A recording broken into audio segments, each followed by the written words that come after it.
I drove her. Nice. All natural. Yeah, I like to just ease into it, It's like Sure. taking off a Band-Aid, You just get the Yeah. little corner and you rip it off. Oh my. Okay. I guess that's not easing into it at That all. isn't easing. That's your new catchphrase. We're here to rip it off, folks. And Rip it another off, episode everybody. of Rip It Off. Hell yeah. Welcome back to the Rip It Off podcast. Yes. Oh my gosh. That could be too many things. It is. What's up, you guys? Welcome to the Hypothetical Comedy Podcast. I am Funky Sam Medina. And I am Athena Rodriguez. And we're here with comedian Brian Barganier. How you doing, Brian? I'm doing well. I'm so excited. I'm in my nice, comfy Danny Bazonga's hoodie. I know this is audio, but I want to make sure I paint the picture. Does my audio, it sounds crisp and stuff. I didn't even do a mic check. We just started hanging out immediately, which is what I love. Sound good. So. If you didn't sound good, I would complain to you. So yeah, good. Like, Hell you don't sound good, fucker. Yeah. Hell yeah, it's early for you guys. You guys are doing the morning thing, huh? Yeah, it's pretty early, AM, but that's how we like to roll. Yeah, I've already smoked a few bowls of breakfast, but yeah, I've basically been doing the same thing. The Super Bowl's today. I'm sure you don't put it out same day, but you guys looking for anyone in particular? You want to make any bold predictions? I'm hoping that somehow both teams end up losing. I don't know how that's possible, but I just have a bone to pick with both teams and for different reasons. They both negative. Right. Yeah. I mean, I always feel like the loser after I watch it, but I have to root for the Chiefs, I feel like, because it's a regional thing. Nebraska seems to just kind of love Kansas City because they're the closest thing to a good football team around here. Go Cornhuskers. Hell yeah. But, Well, they spanked the 49ers in the Super Bowl recently. Yeah. So we don't need that Super Bowl where the 49ers did go to the Super Bowl. I remember the beginning of that year because that was one of my last years doing fantasy football. I said the 49ers are going to the Super Bowl this year and people laughed at me. I was also high as fuck when I said it and I had nothing to back it up except intuition, but I was right. Hell Big yeah. Jimmy Garoppolo fan. And every year people laugh at me for saying it. Yeah. Hey, one year you'll be right though, Yeah, no, that's true. It may take 20 more. That's all you got to do. Someday. You just keep saying it. Do you know who David Lucas is? No. He's like a, I don't know if he's famous. He's like we know him from Kill Tony. He's a roast comic. He's kind of a bigger name roast comic. Anyway, speaking of the Super Bowl, he apparently filmed the roast of Mr. Peanut Super Bowl commercial. Interesting. Yeah, so that's going to be in this Super Bowl? Yeah, and Jeff Ross is going to be the roast master. So that's one thing I'm kind of looking forward to about. I don't know if I'm going to watch it, but I really want to see that commercial. How long can they roast Mr. Peanut for? Like, you killed millions of school children every year. And they're like, oh shit! Cuts back to Patrick Mahomes fumbling. Yeah, so I'm excited about that, but that's not Super Bowl. That'd be pretty cool. You're not sponsored by Big Peanut, right? No, you're not going to lose any endorsements. We have to do reads later. Like, guys, Brian was just kidding. Peanuts have never killed anyone. Peanuts are actually part of the 4 basic food groups. So. Yeah, it's actually the base of the pyramid. So, is everything fried in peanut oil? So, Brian, you've been in Nebraska for what, a little over a year? Yeah, unfortunately. How's Nebraska treating you? Poorly? No. Nebraska is what it is. I mean, I've complained about it on any place that has asked me, but I will say the wind is terrible. I hate it. I'm from Connecticut. I've always been from Connecticut. I've toured a lot and stuff like that. So I've been to a million different states, but now that I live in Nebraska, it was very different. People thought it was going to be like me living in this country life, but that's mostly what living in Connecticut was like for me. Now I'm in Lincoln, which is in the middle of becoming gentrified Austin. So it's actually popping now. And with the Cornhuskers always doing shit, that stadium seats 90,000 people. It's never empty. So it's kind of fucking nuts. So I'm kind of, it was the opposite experience, but, yeah, comedy here is light. as they would say. It's not as poppin'. There's not as many comedians. I mean, even though I'm in a bigger city, quote, bigger market, let's say, there's just not, even if there's like bars and stuff, there's just not enough people doing it to go around. So there's not as much. So it's like, I took a break from it recently, but I've been doing it again. I've been getting shows again and stuff. But I mean, I've been doing comedy 14 years, and a break for me is taking a month off, and I went insane. Like, what? I'm not talk about my dick to strangers every day. This is crazy. So that was interesting, but living here and then doing that on top of it really made me, like the first time I did do comedy again, I didn't need to look at my set. I knew what I was going to do. I took it more seriously, I guess, because my stage time is so scarce at that point, where even if I want to go out, it's like, I literally have 3 open mics in a week to choose from. And that's like if I want to go do an open mic. So let's say I don't sit home and watch TV all night. I decide I want to go outside and be vulnerable and sad and potentially ruin this good time. I'll go do an open mic. But, there are some showcases, and I mean some, with like a huge underline under it, but it's just not as frequent. If I want to do shows, I gotta leave the state, and Kansas City, there's like a 3-hour triangle basically, which sounds insane, and it kind of is, but you can hit a lot of major markets in that triangle, and Lincoln itself is a good market and stuff. There's just a lot of big acts come through Nebraska, but they're not like based there. Yeah, exactly. Well, of course. Why would you? It's coming from the guy that is based there. Why would you? Well, I lived in Hartford, and that was super advantageous because I was the halfway point between New York City and Boston, so I could go between there 90 minutes, each one. That was dope, and it's a good starting off point to go do the South, like the Southeast, and then go into what I thought was the Midwest. Now I'm in the Midwest, so that I have that little bit of a different route and stuff, but it's ultimately the same, because now I'm the halfway point between Chicago and Denver. That's where Lincoln is. Okay, well, but it's 8 hours instead of 90 8 minutes. Hours, 90 that's minutes. Insane. I've gone to Chicago a few times, and that's fun.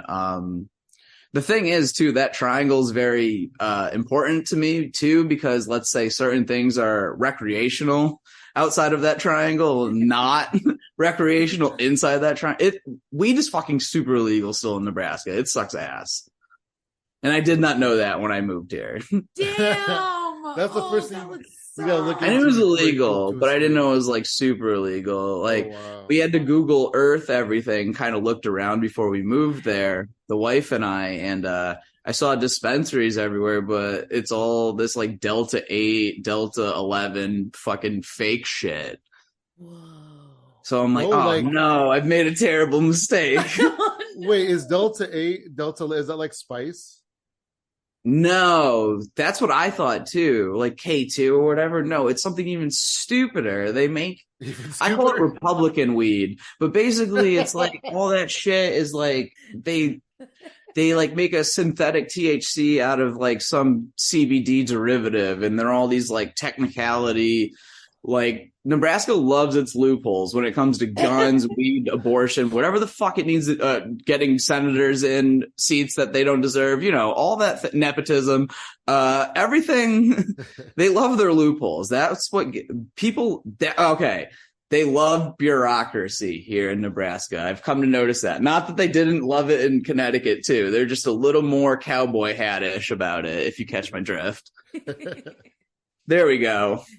So I'm good. How are you? Oh man, we're doing really good. Just how is California? You said it was cold in your apartment, and I said it was cold in my apartment. Let's play how cold is it outside for you right now? Oh, don't look. You're going to call us weenies. It's probably not that cold, to say the truth. I'm not one of those insane people. It's 48 degrees outside right now. So with the wind, it's probably like negative 15 it's here. 56 for us. Ooh, that's nice. Yeah. See, I went to Vegas in January. That's kind of close-ish to you guys. The furthest west I've ever been. And it was nice to be like, this is y'all's winter, and I was outside in a hoodie. because I'm not going to be like, there's psychos out here. There's people outside at negative 50 degrees in shorts, basketball shorts. I don't know. I come from New England where they have those psychos that go, scrape their car off with no jacket on. And they're like, I'm not that kind of cold. And I get that. That's like 10 minutes of psychosis. But these people are naked in a snowstorm and I don't think they care. Wow. Well, my friend from South Dakota here, he doesn't wear like jackets ever. He's sweating in a flannel shirt. I'm like, how? Wouldn't you be used to that though, growing up in Connecticut? It's different. It's the wind, bro. Connecticut's super humid, and so like let's go with natural disasters. I think that helps explain the weather a little bit better. Connecticut had to deal with like hurricanes a bunch, shit like that. The ocean, I miss the ocean. I'm in the most landlocked state, which fucking sucks. We have lakes. They're stupid. It's the beach. Whatever. Just the beach across the street from fucking Taco John's. Do you even know what that is? It's not Taco Bell, I'll say that. Just kidding. They're very nice people at Taco John's. They sponsor the show now. I don't know. It's mad different. So there's hurricanes over in Connecticut now. I like live in Tornado Valley. Oh my gosh. Wow. I've never seen a tornado because there's like a Lincoln's in, I don't know. Right. Someone explained it to me, but they were drunk and I didn't care enough. But it's in a divot, so it kind of escapes it. But there's sirens around the city. They go off. They've gone off twice since I've lived here. One time, Ham, my wife, and I were separated. She was at an open mic and I was not because I, for some reason, was like, I don't feel like being sad tonight. And ironically, the place is called the Storm Cellar. And we were like separated and they started going off. She had to just go in the basement with a bunch of open micers. I'm like, that's almost worse than an open mic somehow. Just everyone's like hoveling for like warmth. There's like one candle lit and someone's like, all right, but I really want to try this new dick joke real quick. Right? Like, dude, I mean, they have nothing but time at that point. They might. You're right. Like, are we still going to at least like... They're holding the mic because they don't know how to just not have anything in their hands. Plugged in to anything. Run down with. You have a flashlight? No, I have a microphone though. Yeah. Oh my god. That's insane. That would be fucking nuts. That's insane. Well, I'm glad that she's okay because that's not a fun way to die. No, I mean, no one wants to die at an open mic, I think. Oh man. Oh wow. Yeah. Oh, that's fun. It's not really that fun, but it's scary. That's cool. scary. So let's talk about Connecticut, man. What was it like for you growing up in Connecticut? Growing up in Connecticut. I don't fucking even know how to answer that. It seemed pretty boring. Like, I was a normal, just dumb fucking whatever. Growing up, I I wore Dallas Cowboy shirts just like everyone else in the 90s. I didn't know any better. I had a starter jacket. I had a Walkman. I had a Game Boy Pocket. I still have my Game Boy Pocket, but that's neither here. I still have my Super Nintendo. That's neither here nor there. Oh, you gave me a little tour of your video game chest. I remember that. Yeah. So cool. That was me as a child. I loved video games, like those video games. I still only like archaic video games, basically. That would be my thing, is I would get my allowance, which was $5 because, whatever, I'm rich as fuck. And I would go to the Stop and Shop, which is a grocery store if you can't make an inference, but that's the local chain. And I would buy a video game at the grocery store. Oh, wow. At the grocery store. You could either rent them for $5 and then I would like rent every video game. And then if I liked it, I would buy it. So unfortunately, I have a huge collection of games, but I bought them all when I was a child. So I thought, Bugs Bunny was going to be a smashing hit. But now I'm 34, like this game, I could smash this probably and not give a fuck. But I don't know. I liked all that shit. But then, I don't know, as a teenager, I started skateboarding and just breaking things. And that was fun for like a few years. Then I started doing drugs and then I stopped breaking things. When you were like 12, 13 and you're like, what if I threw a rock at this? Yeah. And then it smashes and you're like, holy shit. And then you and your friends run away. And then you're like 15, someone's like, let's try pot. And you're like, okay, thank God. because I'm sick of. And that kind of bounced you out, right? I mean, I smoked when I was 12, but that doesn't matter. That seems super young saying it out loud. I smoked weed out of a coupon for the first time. We rolled it in a coupon. Stole weed. Like a coupon paper for a paper.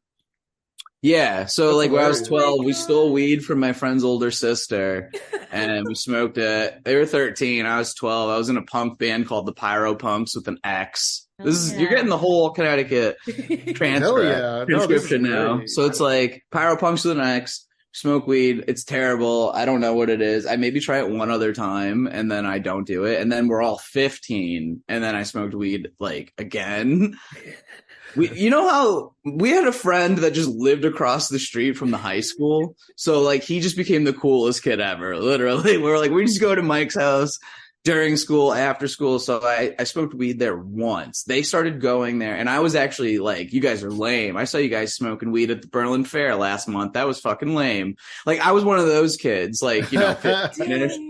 I drank, but that was it because I'm an alcoholic, but whatever. Either way. So I fucking, they were like, smoke weed with us once. And I was like, okay. And I went over there. I'm easily convinced. I had marching band practice. I was a dork. So I smoked weed one time before marching band practice. And I swear to God, I said this out loud. I go, I'm going to smoke weed every day. And I did. So that was cool. That was it. And then that was my identity for a while. I just wore hoodies and smoked weed. And then I did this podcast today. So here I am. New me. What a journey to get here. Yeah. Started DJing in college. That was terrible. And then I started doing comedy when I was 20. The end. Nice. Hell yeah. Well, what about this punk eventually band? What's a 12-year-old doing in a punk band and what do you play? I played the drums. So to audition for the Power Punks, it was pretty intense. I was already sitting at the second coolest lunch table. There was on the lunchscape we had, like, literally, this is how dumb my high school was. I went up to a public school. Whoa. But it was pretty diverse. Like there was, like obviously I'm white, but like there was not like a majority. It's Connecticut, but like, yeah, there's making a majority of white people. But there was like equal representation of like a ton of shit. So like ultimately though, the hierarchy of the cafeteria of all the way to the left corner, like front left corner, that's where like the coolest hot preps in Hawaiian shirts and Abercrombie shit at.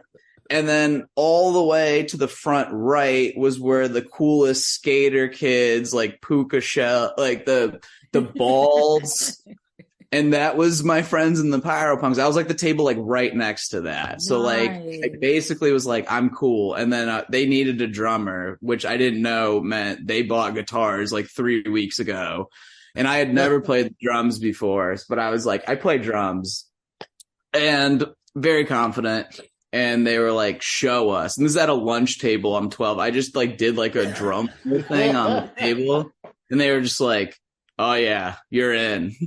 And then they auditioned me and my friend Chris. And for some reason I was better, which I wasn't. And then I was really, really bad for like years. And they would just tell me that I sucked. And they would just be like, we should kick you out. Like, you're a really bad drummer. Like, you don't know how to play drums at all. And I'd be like, I know. I'm sorry about lying. And I smashed my drum set like our second practice. We all did. It was fun. We used to just smash things. Like we wanted to be in a band to smash things and light it on fire. We were the Pyro Punks. And then I bought a real drum set. And then I took it serious. I started taking lessons. I actually went to college for music and music composition and shit. I play piano and I took music very seriously. I got my life together somewhat. Also, you start doing pot, drugs, alcohol, and start getting into making music. They kind of go hand in hand. But it also taught me a lot about being a musician, especially when I'm like 16 and doing these shitty punk venues and stuff, which will transition later into my mid-20s when I'm a shitty comedian. And I decided to do the same types of venues, but I don't have to lug around my fucking dumbass drum set anymore. Now I can just be like, you guys ever go to the store and they're like, here's more money somehow. And I'm like, interesting. Very interesting. But now I'm a wedding DJ again, so full circle. But hell yeah, how'd you get into being a DJ? It's quite a difference. Originally or again? Well, originally, how'd you get into it? Because it's quite a difference from being a 12-year-old drummer to being like I think you said 19 or 20-year-old DJ. So like it kind of translated into like my comedy and everything. Like I realize people are not ever dependable in life, and you need to do everything yourself if you want to ever do it, or if you want to do it the way you want to do it. So like, my band in high school, it has like a Yoko Ono situation, basically, just to be a typical bro. The guitar player has a girlfriend. She hates all of us. We hate her. She bangs like every one of his friends, classic story of high school love. Either way, we all dissipate after that. But like at the same time, we were making sketches together. Me and my band used to make funny comedy sketches. Oh, that's cool. So I was like, I still want to make these and stuff. So I was doing sketches before I was doing stand-up, but I was like, well, if I want to do, and so, okay, so you have to take both those mentalities at the same time. So with music, it starts first. I was like, well, we're not really practicing anymore. We're not really doing anything anymore. What if I start a smaller band with just like all the other members, but minus the guitar player? Okay, that's weird. What if I got stoned and made beats on Fruity Loops for 8 hours on my friend's computer? Ooh, this is much more useful of my time. I can sell these beats to rappers for like $50 and shit. So like, I know how to make beats with all these programs because I learned about it in school and shit. And I'm interested, and I can just dork out. And I know how to play the synth, so it's all Gucci. So I just start making beats basically. And I don't rap, but I was like, I can sell these to rappers. I do, I don't. I kind of just hoard it, like my whatever. And then with comedy, it was like, well, I want to make sketches. And then like literally what gets me into stand-up is not only I was DJing somewhere and my shit wasn't working, so I started dissing this dude, and everyone's like, you're funny, you should do stand-up. And I was like, fuck yeah, I'm awesome. Like, I was very cocky. I sucked when I started too, for what it's worth, but I was like, I'll be great. And then I sucked. But also I was like, I want to do sketches alone, but I was like, I can't without people. But comedy, and you can see it early on in my first like sets and shit, which I will never show anyone, but you can definitely find them. Like they're just me saying my sketch ideas as if they were things that happened to me. They're just wacky ideas. Yeah. That's so fun. That sounds smart. That does sound smart. I guess smart. I love it. I was just super lonely and like, I have very particular type of mania. Like if this was the call and taken, I'd be like, I have a very particular set of skills, mostly involved Wikipedia things at 3 a.m. that have nothing to do with anything. But I will start a project and I will abandon it and I will find you and I will have 3 episodes of it. That's been my struggle for like so long, is I start the thing and I stop, and that I'm trying so hard to like follow it through. I had like 6 projects on my art desk that I didn't even finish, and I'm like, why do I just keep starting things and not finish? Starting things is so for much you fun. And I. But look at my art desk, just abandoned. I know this is audio only, but I'm showing literally garbage on a desk my grandfather built with his bare hands that I have paint splattered and stuff. But it's my workstation. But I'm the same way. My wife is the equal, like Ham Clancy is not only the love of my life and my best friend, but she is the ultimate balance. And by that is I always needed someone to tell me if an idea is worth investing all my time into, because I unfortunately will go 1,000% into literally the dumbest shit. Always. You're talking to the guy that started a festival at a fucking bathroom. I loved it. That's incredible, though. I loved it. That was that's how brilliant. I don't want to say petty because it's not the exact right word, but that's the kind of like what I'm talking about. I need someone to be like like a classic conversation between me and Ham Clancy was like, I was like, how do I tell this story quickly? I was concerned with the amount of bookings I've been having lately. And I was like, what's going on? Why is no one booking me? And she was like, do you think maybe it's because you invested a little too much time into that Dave Piss character you were doing for 4 months? And I'm like, well, she's like, you didn't even try and book a Brian Barganier tour, but you did book a Dave Piss tour. And I'm like, well, that's not fair. People showed me attention.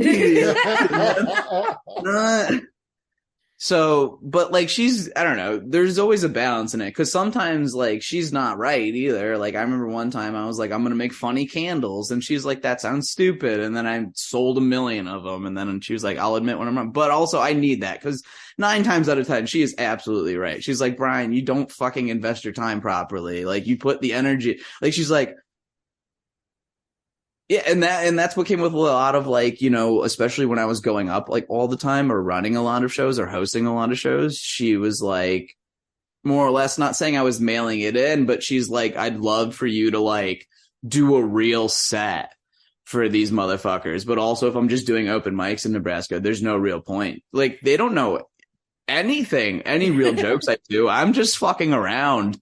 And like, she was also like, maybe you should not do that and stuff. That's the thing is like, she's like, maybe you should actually, I don't know.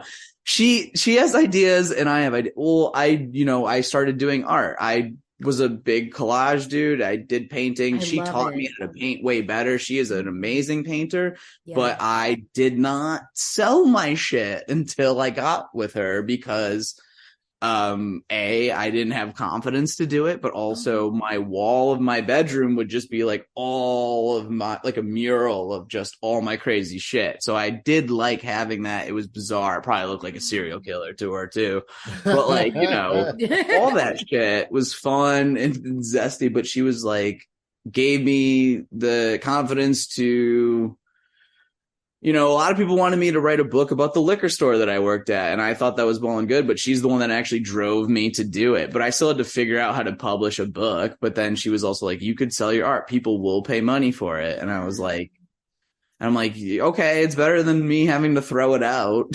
Because it got broken or whatever. Because I did it on a Papa John's box. She also taught me to maybe do it on canvas and not literal garbage, Oh my gosh, so many things to go back and kind of cover. Did you write a book? Yeah, sorry. No, I can just do an hour by myself, hence the mania. Did you write a book about a liquor store? I did write a book about a liquor store. Sorry. I just kind of slipped that in and then forget to explain it. No, it was fun. I did an art show recently. This kind of helps it all balance out. I did an art show recently with Ham. We were selling our paintings at a local place. There is a big art community here in Lincoln, which I do appreciate. A lot of like local places feature artists. Like she's one at a brewery right now, and I'm going to be there next month. But this was at a different brewery, ironically. So either way, we're doing it. And I had all my paintings for sale, and those were like bringing people in to talk to me. But then I'd be like, at the end of my little spiel, showing them my insane shit, I would be like, also, I wrote a book.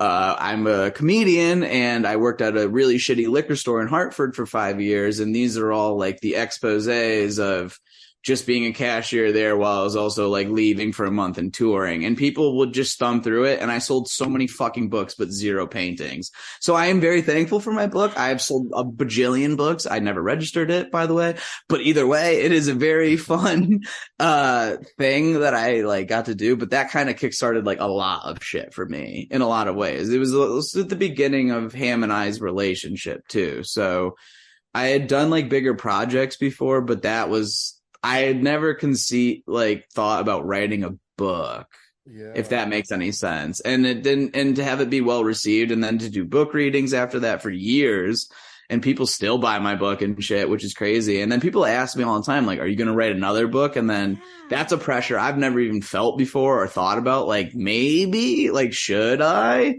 Do you? About what? A liquor store. I don't drink anymore. I quit drinking too. That was a big thing. Monumental life moment. But yeah, the book was just helpful. I'm a big writing person. We did the writing group for like 3 years. I think that's kind of how we had to have met, obviously, virtual comedy in some degree, whether it was one of our open mics, but ultimately we got into the virtual realm of shit because Ham and I, didn't know if we wanted to actually do Zoom open mics because we didn't think the world was going to end for that long. But 2, we just wanted to do a writers group. We were like, we just want to stay sharp.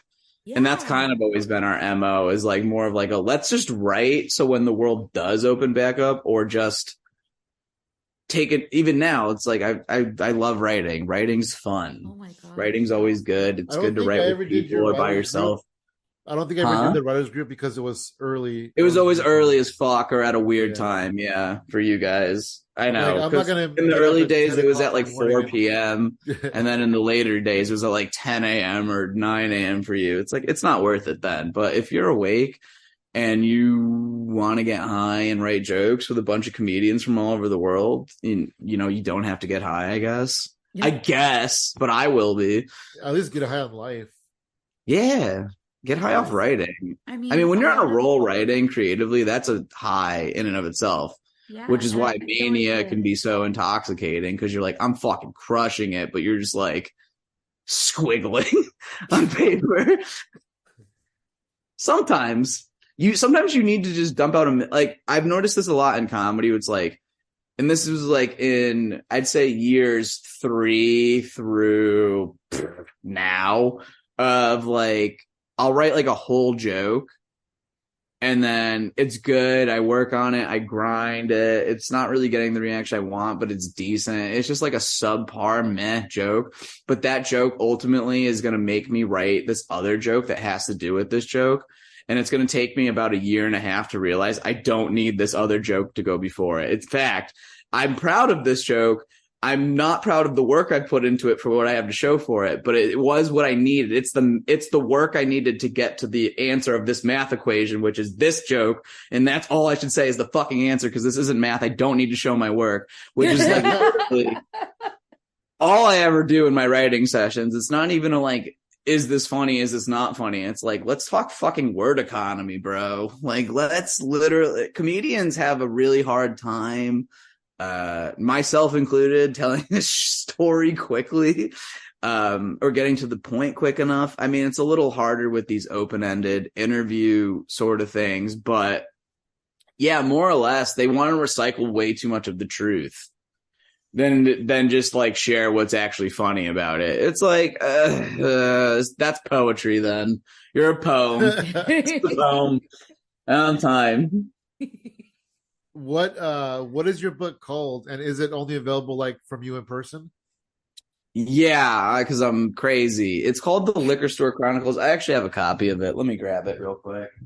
Yeah. I don't know. Oh wait, no, this is audio only. So just pretend I'm holding it up. Oh, nice book. No, I do have them somewhere, but I have, I've had different ways. We used to have, my wife and I had a pretty popular podcast for a while, the Meat Slap podcast, and that was available on the website for a while. Yeah. But regardless, before the book and before the podcast and after the podcast, the best way to always get it is to just message me. It is that easy.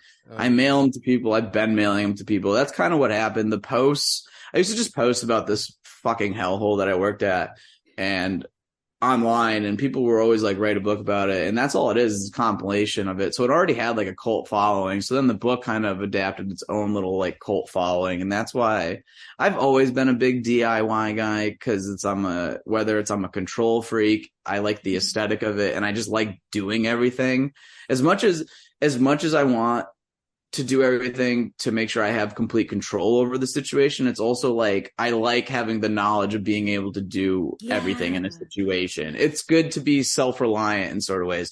So when I do get some sort of like dumb fucking idea of like, what if I just go do a pop-up comedy show at the McDonald's down the street? I'm like, well, I know how to, I have my field recorders ready. I got my fucking HD camera. I have a new SIM card in it. I know how to link that up to my hotspot and go, you know what I mean? Like, ready. I'm ready. I'm like Rambo, but with just fucking nerd gear with a good condenser mic. Like, oh yeah, like rubbing war paint on my fucking face. Yeah, no, that is one thing that I admire about you and Ham is that you are very DIY in what you guys do. I mean, a lot of it has to do with like, yeah, like with her, it's because she's so talented. She's just able to do literally whatever she puts her mind to, and that's impressive and intimidating and annoying and beautiful all at the same time. Trust me, I watch her do it every day. Here's the great thing: we've been doing these collabs artistically lately. I've been drawing a lot of like just gross dudes. I don't know why. Just been drawing a lot of gross looking dudes, and she's been painting them, and those drawings don't take me that long, but painting something takes me a very long time. I think that's the only question that ever insults me as an artist is when, you know, I like to let people name their own prices. I'm sure maybe you can agree with this to some degree.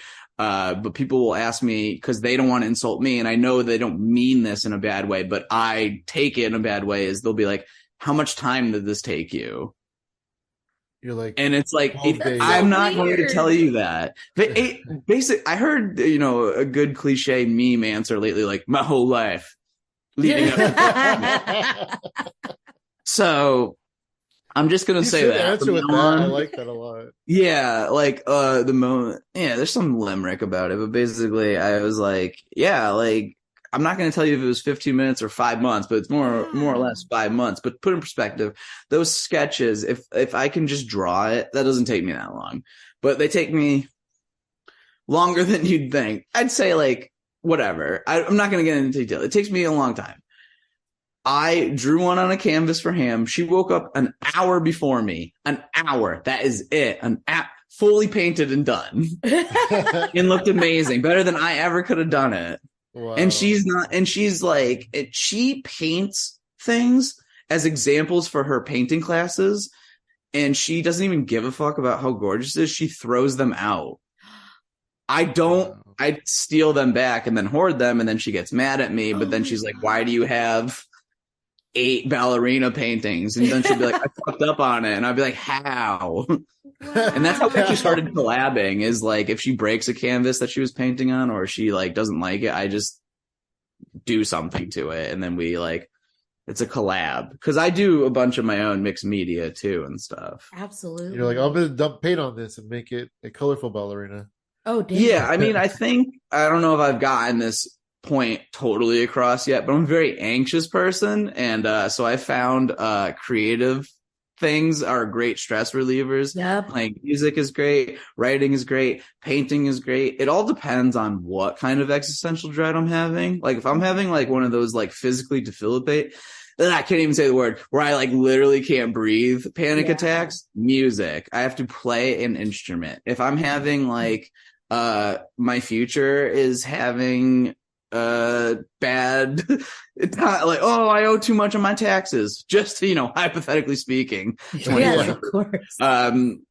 Painting, maybe because it'll make me money, but maybe subconsciously that's why I'm doing it, but I don't know. It usually seems to be like that when I feel like every comedian around me is getting better opportunities and they're all worthless. That's when I get into the writing, you know.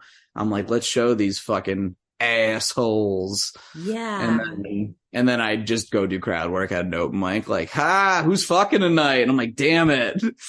And then Ham's like, maybe you should use your energy better. I'm like, I know, I should have used all that petty shit I wrote. No, I'm just kidding. But you get it. You know how the cycle is. It's great that you two, you know, do this together and also are artists and like both do comedy too. Like, I can't say that is common, you know, especially when both people are funny and nice too. I think we can both say, since we're both in good comedy couples, that there are most comedy couples, one's funny and one's not. And you're like, I don't want to be friends with either one of them because they're not. Yeah, or like, I wish they'd break up. Most other comedy couples, there's kind of, you know, I don't know, like it's just these two people that are comedians and they're together, and it always feels kind of weird. There's always a stigma, like there's a stigma going, oh, we'll see if that lasts. Yeah, it's like more. Oh, we get that now, and we're married, right? From certain people that have known us like 3 months. And it's like, okay, incels, calm the fuck down. But either way, I totally get that shit because first of all, as someone that's married to a comedian, I would, and I say this as many times as I can, I would recommend no one ever date or fuck a comedian ever, especially another comedian. No comedian should ever fuck another comedian. I know I really dipped my pen in the company ink, but you know what? When these fucking haters start getting paid for this, maybe they'll start making sounder decisions.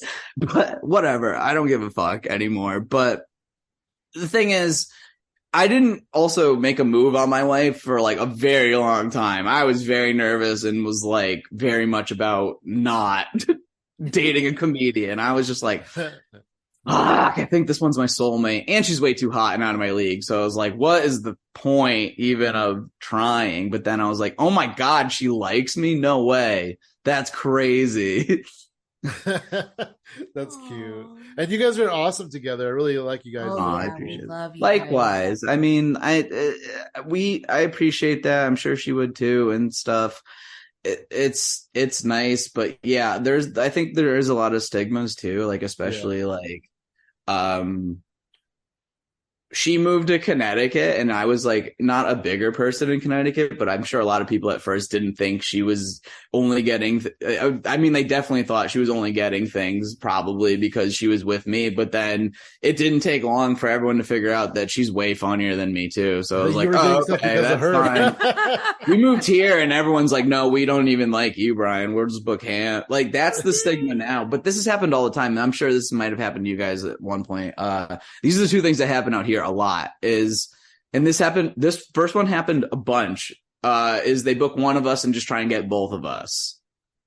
Like, okay, yeah, can I book you? Yeah. Oh, since you're here, because we go to each other's shows, like, do you want to go up too? So it's like, you're not going to get this two for the price of one bullshit.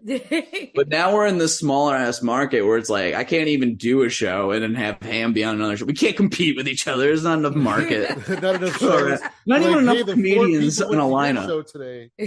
Right. That wouldn't even be possible. But, this is a fun one. This happens a good amount because my wife doesn't have social media anymore. So people message me a lot to book her, which is super fun because then they don't book me. But a lot of people here have been booking her. Great. And then great for your people were like, oh, do you want to just do a spot? Like if you're going to be. And I'm like, been doing this way longer than you. Like I'd say like times 14.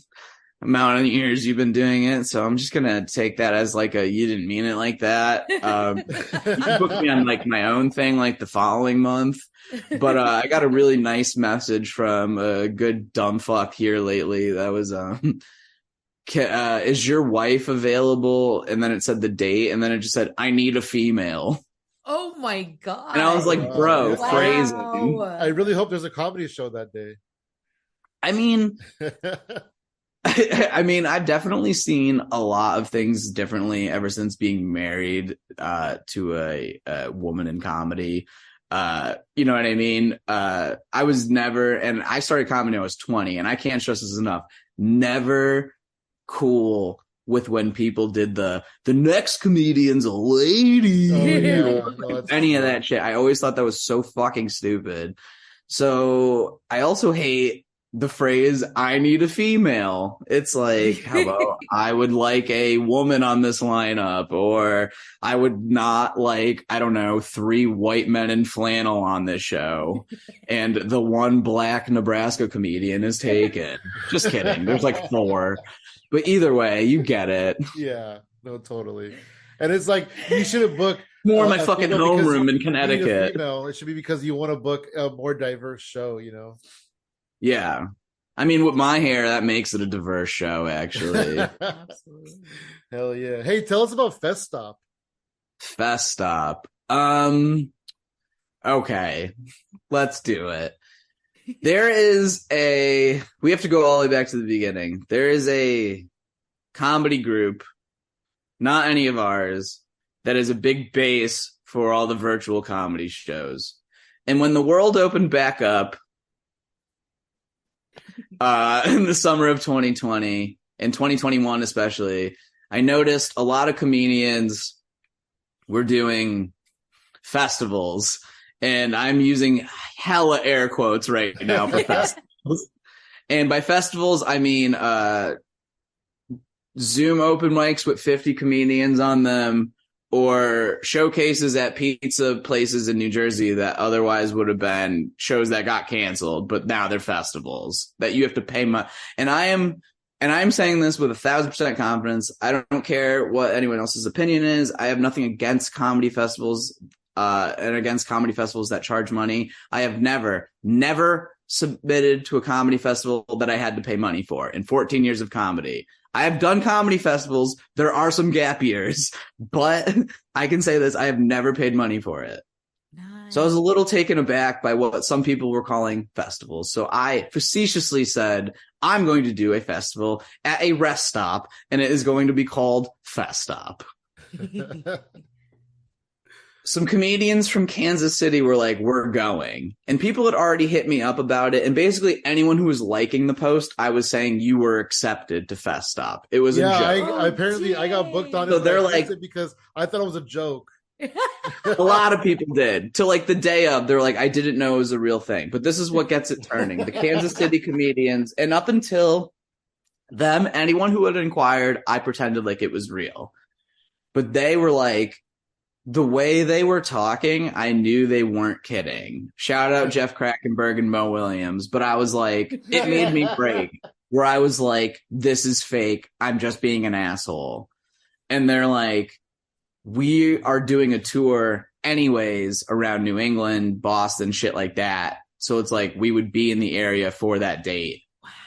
And like from this conversation and me being a psycho, I was like, let's do it. If you show up, I'll do a festival. So I picked this one like 10 minutes from where I live in Wilmington, Connecticut, right past exit 69. Let's go. And then I did it. And I don't remember how many comedians showed up, maybe like 30, but it was a good amount. And we did like an all day thing. And at the time we had like tents in our yard, because we were doing paint events and comedy shows. So we did like an after show at our house too. But yeah, we just did a whole festival. No one stopped us. It was crazy. I couldn't believe it. I just set up a speaker at this rest stop. It was packed and we just did it with a bunch of comedians. It was basically just an open mic. So then anyways, the next year comes and I was like, I'm doing it again. And it was this time I live in Nebraska now. So it's like, fuck. And then there's like this one dinky one on I forget, I-80. Yeah, right past exit 420. So I'm like, all right, it's like the same. Yeah. Like, exit 69 and exit 420, those are the best. Right, places. Exactly. So I'm like, all right, like this is it. And then this one, way more comedians show up. And Mo Williams and Jeff Krackenberg from the first year. So it's like people from the repetitive year. Well, I'm closer to them now. I'm only 3 hours away. They bring a bunch of there was a bunch of Nebraska comics. There was a bunch of Kansas City comics. There was a big clique from Sioux Falls came out, Iowa comics showed up, a lot of comics. Again, no one stopped us. It was even crazier this year. It was very hot out though. I've already made the declaration that like, given the pattern of East Coast, Middle, next year would probably be West Coast. And then, you know, obviously we're going to have to do Tijuana or something. Fucking 4, but yeah, I'm thinking West Coast Fest Stop 3, baby. It's usually in August. So hell yeah! So high heat. Be there. Yeah. Basically, it's all about putting your money where your mouth is, especially when you're talking shit to these motherfuckers. You know, like, and that was the thing. And that's really what it was. Is the fact that they were willing to do it. They were willing to like do the bit basically, because that's what it was. The bit was that I'm doing a festival, is that obviously it's a troll joke sort of thing, like but that's the joke, is I would have said that we did it, or I was going to show up no matter what, you know what I mean? And whether it's just me, Ham Clancy, and Danny fucking Bazongas at a rest stop sitting at a picnic table, I'm going to call it a festival. So that's the bit. But the fact that these people are going to do the bit and like they get it, so to speak. I'm very, as much as I don't really dig his shit, and we share a birthday, ironically, I love like the Kaufman like style of like only 2 people in the whole world even get this joke. And that's what makes it so fucking hilarious, is like only me and the guy pulling this prank off know that is so fucking funny for that exact reason. Everyone else is just like so behind the curtain on that one. That makes me laugh very, very hard. I love it. That is awesome. Yeah. Like I posted a video recently of me talking to Joe Rogan, but it's clearly fake. And the amount of comments I got on it were people like upset, like visibly upset, like writing paragraphs at me. I'm like, this clip is 30 seconds long. Like, how could, and it's fake. My arm disappears. Oh, the one where you pretend. The one where you pretend. How do you possibly? Right? How are you that upset? You pretend like you're on his podcast. Yeah, and I call him the best shitty comedian of all time. That's incredible, though. How does it make you feel that like it started off as a joke, as a troll thing, and it ended up being a really fun, awesome event twice?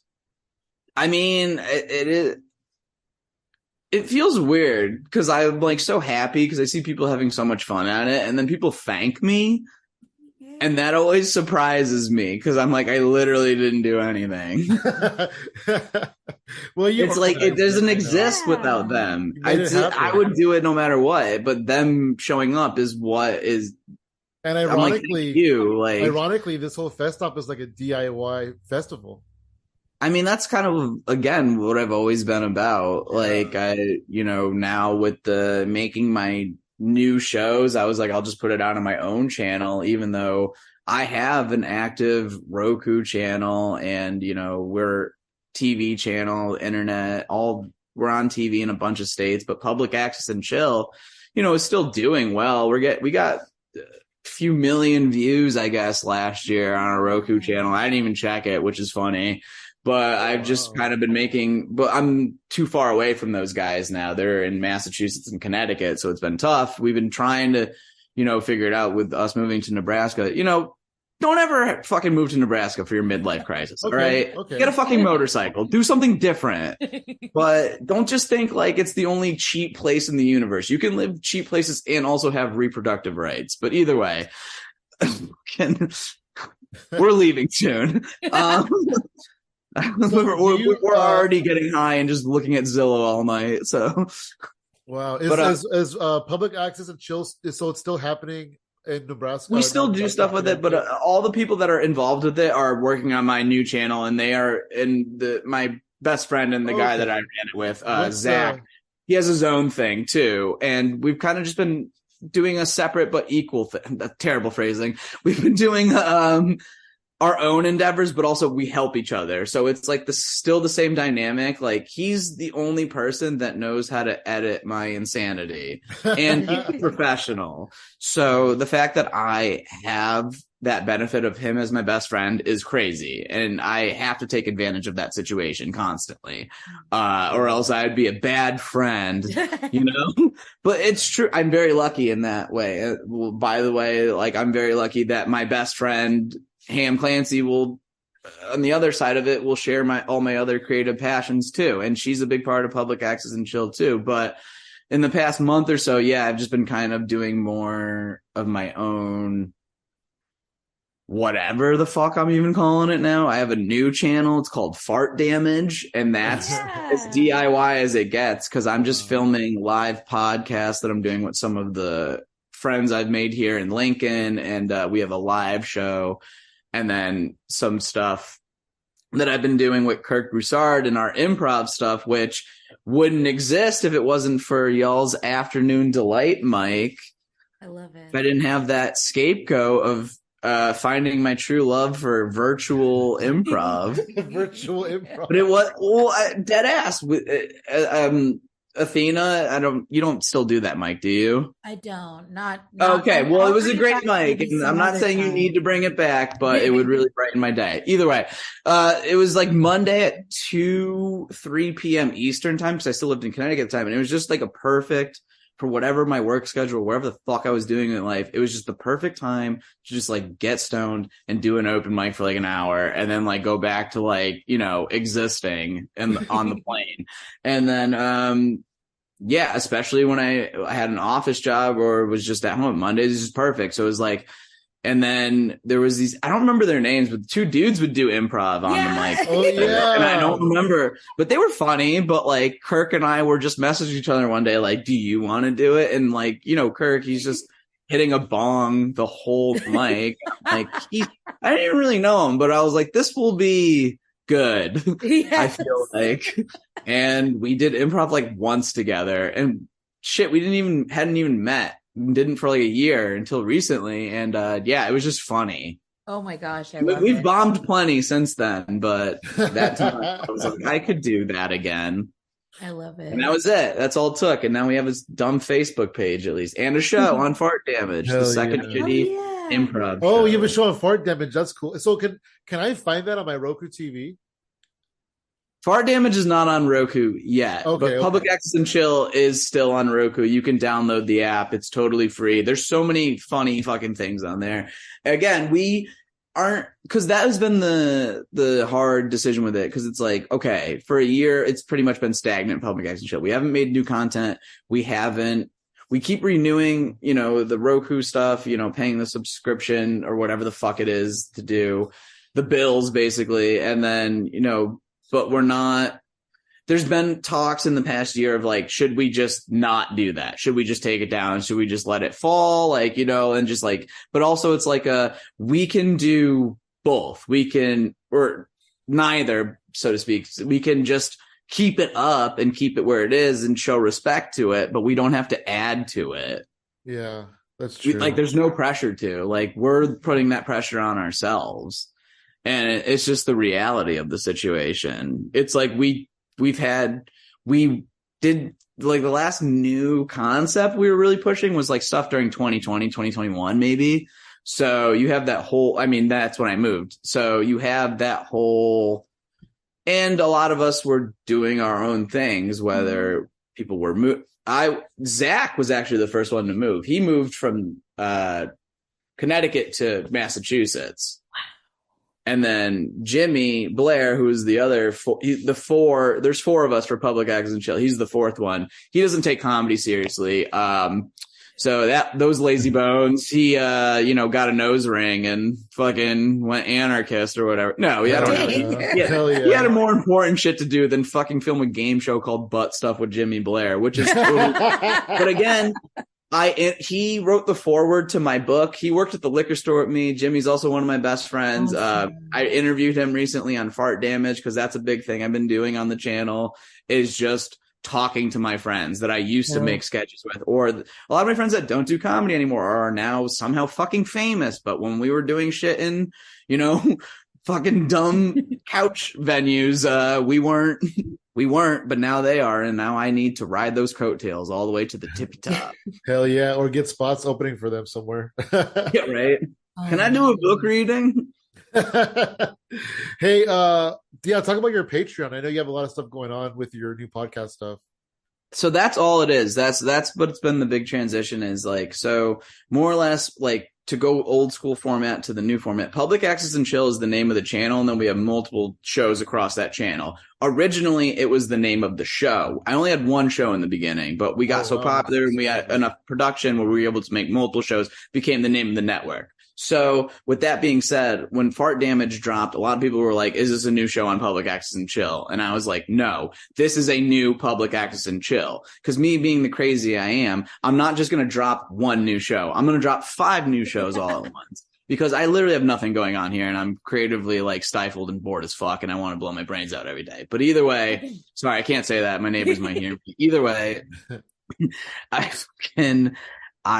had a lot of outlets that I just needed to work out. I had an idea for This Is Comedy now. So that became a show. Me and Kirk were doing these things, but I was like, maybe we could try a little bit of a different format. Ham and I had an idea for something. So there's a lot of ideas. So I was like, fine, let's put it all in one umbrella. It took me like a month of just working it out, shooting things, then a month of just editing it, then a month of just releasing it. And now I've got it steady to where it's all good. I'm getting subscribers, and hopefully I can keep getting more. But basically, yeah, it's a YouTube channel. You go to youtube.com/@ Fart Damage 69, super easy. That's all the free stuff that's on the Patreon. Episodes, like, I think I have 28 full episodes, like, of shit already out. You have Murder Mystery Show with me and Ham, where we play Clue. Kirk and I's improv show, This Is Comedy Now. The live This Is Comedy Now. You can download but if you subscribe to the Patreon, which the tiers are pretty significantly low, I mean, you can download the First Day Piss special, which I think you guys bought. Yeah, and there's a lot of Great. Comedy Professors, which is a thing Kirk and I do where we talk shit about comedians and comedy, but we have to put it behind a paywall because you can't just have that shit out there willy-nilly. And, the live shows are so people that can't come see This Is Comedy now, they're able to still come watch them. So you can subscribe to all that. You get one of my albums. And a lot of the first tier is $1.69, and you get a lot of shit unlocked on that. The second one and the most common one people seem to be subscribing to is the $5 one. That's like all access basically. There's a $20 one. I don't expect anyone to do that, but I will do some crazy shit for you for $20 if you read that description. Ryan Dowd, he's one of the co-hosts of This Is Comedy now. I'm going to put it on the Patreon, so this is actually where I'm announcing it. This is the official announcement, so you guys are lucky. We are adding a $5,000 tier, so if you give us $60,000, Ryan has agreed, and I have a written contract, he will die of a horse fucking him in the ass for $60,000. He's willing to let me and Kyle have it. Oh my gosh. The Mr. Hands tier coming soon. If you are willing to give us $60,000, Ryan will die. Wow. Oh my gosh.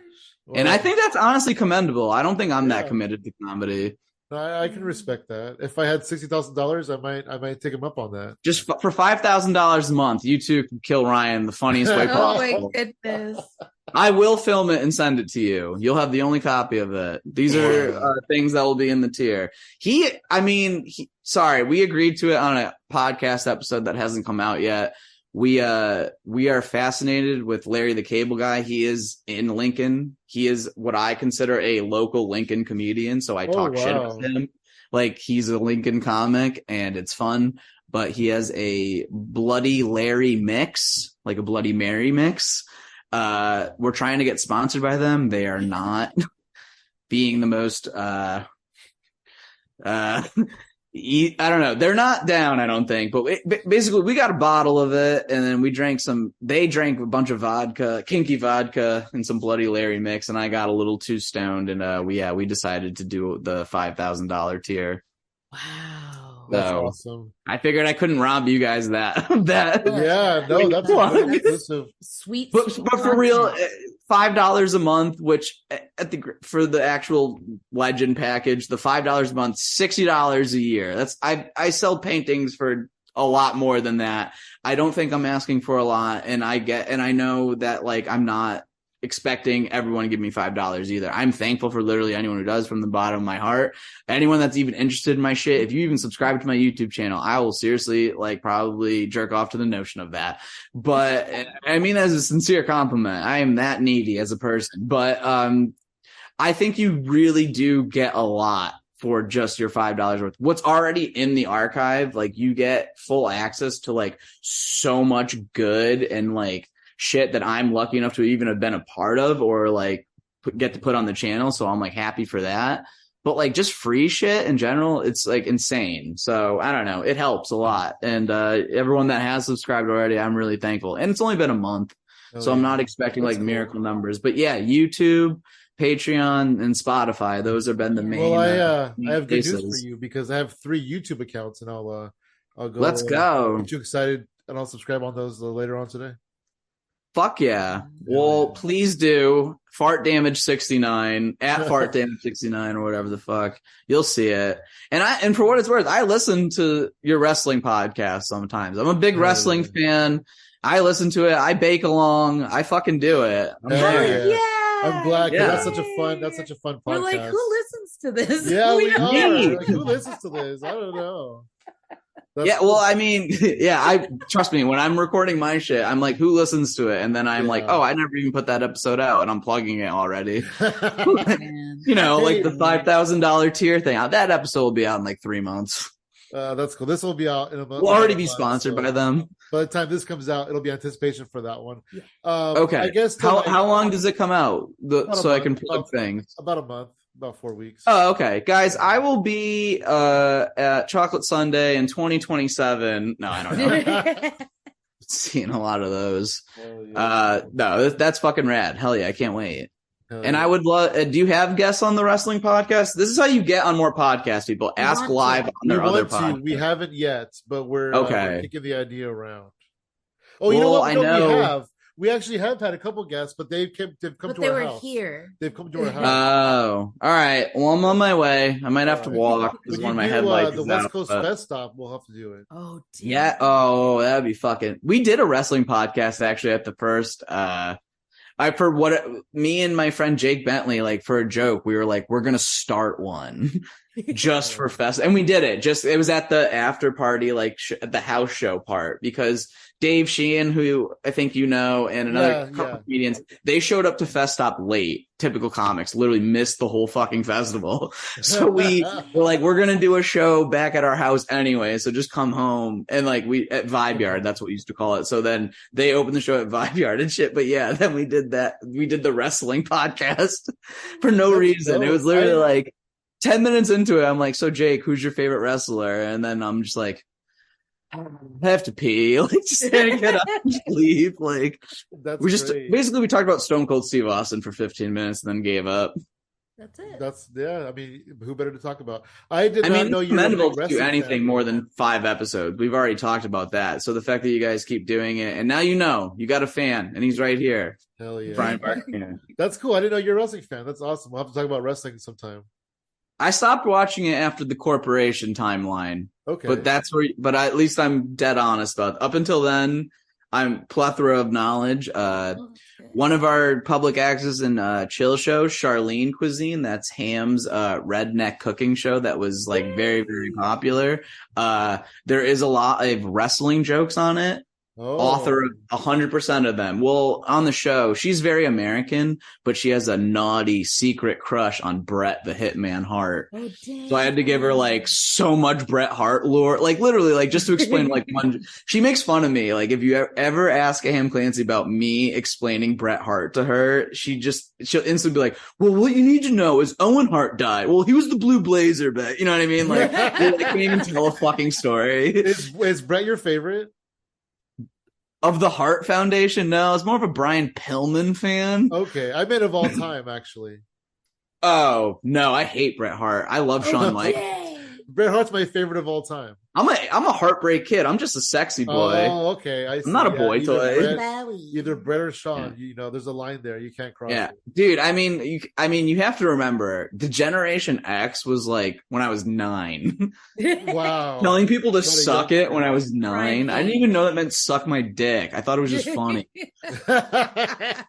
I got in trouble. I was playing one of the WWF, because that's how old it was back then, games on like PlayStation. And I went, yeah, suck it. And I got yelled at in front of my whole family. Like my dad's like, you know, that means suck my dick, right? And I was like, what does that mean? Like, what are you talking about?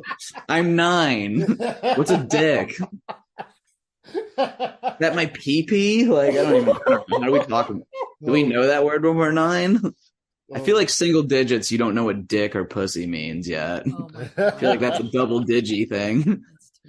Oh, man. So we can't not let you get out of here without talking about Dave Piss. Yeah, man. Dave Piss is incredible. Dave, I mean, thank you. Dave Piss has kind of been like my... Sorry, I was just making sure my wife hadn't texted me. You reminded me. But I also have my phone on silent, so that's not good either. Is she good?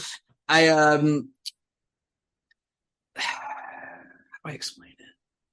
So Larry the Cable Guy's like big here. So character comedy is obviously huge here. My friend Eric Pumpkins was visiting me from Connecticut, and we were sitting around, and I had been particularly obsessing with my hatred for Sebastian Maniscalco, and I just don't get it. I would ask people at shows like, who's your favorite comedian? Like boomers would always be like Sebastian Maniscalco. They don't even know his last name. They'd be like, that Sebastian guy, actually. I had to learn his last name just for this story. And I don't know his last name. I have personal beef with the Dice Man, Andrew Dice Clay. Okay. We'll have to do another podcast about that. I can't get into that right now, probably. And I have an infatuation with his ridiculousness too. So either way, we're Pumpkins and I are watching Sebastian. I like to watch bad comedy. I think bad comedy is very important for comedy. I spoke at a college about this very recently and how important bad comedy is. Because if you want to do comedy, and if anyone listening to this is a comedian, let's face it, you're going to see a lot more bad comedy than you are good comedy. So you might as well learn from it, learn what you don't like about it and shit. That's the silver lining in it. But till then, have fun being a bad comedian, but fuck. So either way, I'm watching him. We basically assess Sebastian Maniscalco is just Italian lunge comedy. And where I figure out the code is he just does a hand gesture for everything. It doesn't matter if it lines up. It just has to be a gesture that does something. So we're like doing an impression of him and like Dice all day. And the way Public Access and Chill has always kind of worked is like I'll think of like dumb characters, but I'll also think of like dumb names. So eventually the name and then the character kind of meet. So basically I've had the name Dave Piss for a hot sec.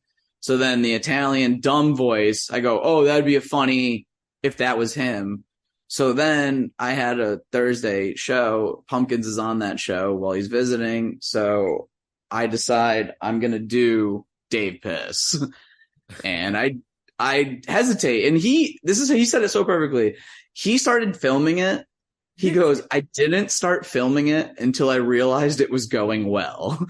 And that's exactly what it was. It was just me kind of doing this facetious, like over the top, like even harder Sebastian Maniscalco like thing. And it destroyed, like people were like, that was like another level. And I hated that. I've always said like Larry the Cable Guy is like my biggest fear of like a character getting bigger than me. So then my paradox, of course, that is why Dave Piss works, because it's my ultimate paradox. But of course, it's the only attention and bookings I'm getting in Nebraska. So I, of course, fuel it because I am unhealthy in my head. So then I do it again and it destroys.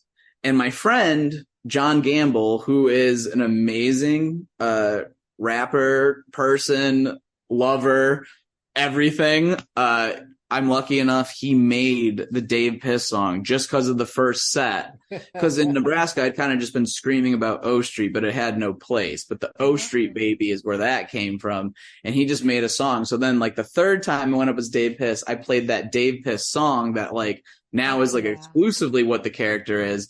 And that, I can't even describe to you the way the crowd reacted to that. They were like, it's like when I know this sounds so fucking like pretentious even saying this, but it sounds like when you look back on like biopics and like when people see like Kinnison for the first time, they're like, we didn't even know how to react to something like that. It was like, they were just in awe. And I got an encore. Which was like crazy. It was so annoying. So then at the time, the venue offered me an hour show as Dave Piss right there on the spot. So I took it. And then, there's a photographer that's also a comedian. So I was like, would you film it? So then this only keeps fueling itself. So as long as the bit keeps going is I'll do the character. But then basically the bit dies in Kansas because that's after the special gets filmed and I sold a good amount of copies of it. And again, still for download. If you subscribe to the $5 tier, you can still buy it from me for $10 straight up, but it is what it is. He also filmed a second special eventually that is free. It's just available on the internet if you want it. Just again, like my book. You can get it with my book if you message me. But Kansas just didn't get it. And that was the first time Dave Piss was ever poorly received. But that was like when I had to just like do the worm for like 8 people and then really like just grind as a character to just hicks that didn't get it. And I was like, I don't know. But then at the same time, I know this is a long story. I'm very sorry. To prove that I was just more than Dave Piss, because I can't just have a character be well received. I can't take a compliment. I then in turn create another character called Steve Keith from the HR department of comedy, and that somehow becomes even more popular than Dave Piss. Wow. And I was like annoyed by it, but then Steve Keith just recently got booked on a show.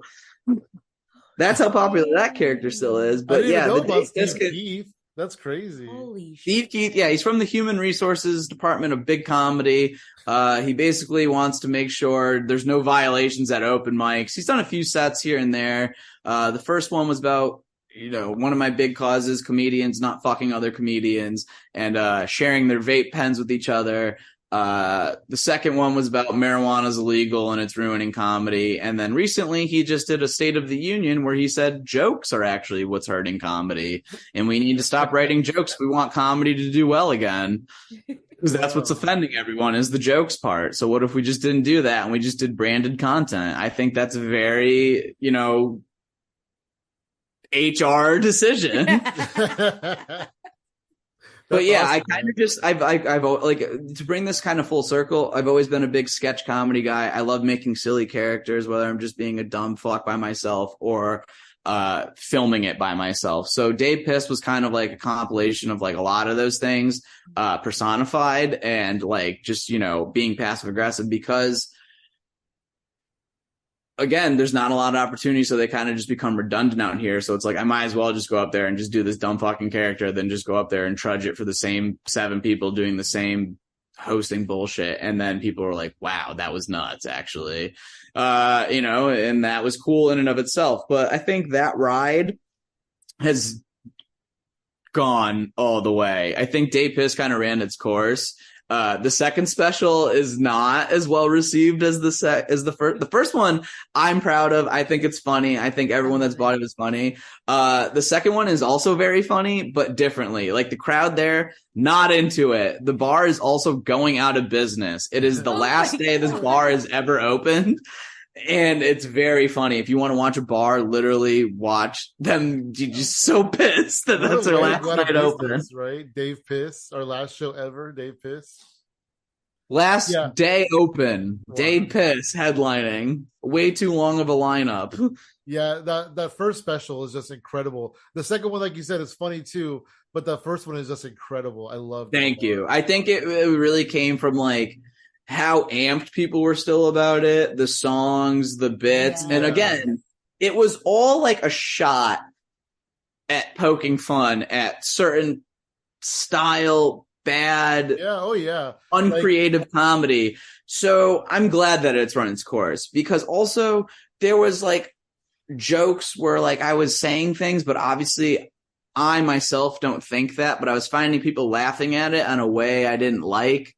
Like Dave Piss has this long going to a club joke that's like a techno song. But at the end of it, it's like a whole no one wants to work joke where obviously I'm like shooting at people that say dumb shit like that, but people would be like, right? I'd be like, and that's when I was like, really like, you know what? Fuck Kansas, actually. It's fun though, because like your first special, it's such like a comedy special parody. Like there's a part where it shows a couple in the crowd and they're like, what the fuck is this? And then the camera focuses on them leaving, Yeah, I focus on the people. Yeah, that was a creative choice. It's so funny. I love the whole thing. I love it. Because the table walking is very good. The people, like the 12 people being like way over sounding like 1,000 people. The guy walking into it just playing air guitar to Bonnie Tyler. Like, the flies. I love like you literally can't. All of it. The whole package. It's very funny. It's fun. I've had people, real comedians with real specials, not only buy it, but tell me that it's funny. I have things that I myself have done that I am proud of, but that particular project, the Dave Piss, the first special, I'm glad. That's the other thing too, with Festoff and everything, no one thought I was actually going to do it. No one thought I would actually go up and do an hour of Dave Piss. Yeah. I didn't think I was going to do it. I was having a hard time doing 10 minutes on showcases, running out of cardio.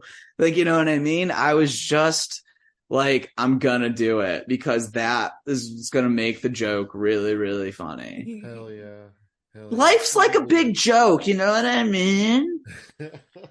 I'm just like poking the bear. Hell yeah. Well, Brian, Barbecue, aka Brian Barganier, I almost forgot your real name. Oh, I know you. Okay, I go by all of it. As long as you can say one of them right. Years. I got your first name right though. Hell yeah. Thank you so much for joining us. It's You really fun did. talking to you, man. It was so fun. I had too much fun. I didn't realize how much time had already gone by. And thank God we did this an hour earlier. And definitely let me go on your wrestling podcast. I didn't forget about it. Absolutely. You want to plug some social media? Honestly, I just want to plug Fart Damage. So YouTube at Fart Damage 69. You could find the Patreon. I don't know what the link is. It's some crazy bunch of jumbled URL shit, but you could find it. Spotify also. It's the name of the channel. That also has all my shows on it, which my shows are This Is Comedy Now, Second Shitty Improv Show, Piss Party, and Murder Mystery Mondays, which might become a new thing Ham and I are doing. But the Meat Slap podcast is never coming back. Oh, dang. Yeah, a lot of people. I definitely want to have you guys on Fart Damage though, because I've been doing those interviews and those have been very fun. They look fun. Yeah, they definitely look but fun. I want to book you separately because you're two separate comedians and you deserve your own thing, right? That's how it works. Bookers. Yeah, that's how we feel about you and Ham. Definitely, we want to get her. Sure, exactly. And thank you. I really appreciate that. That's you did it. Fuck yeah.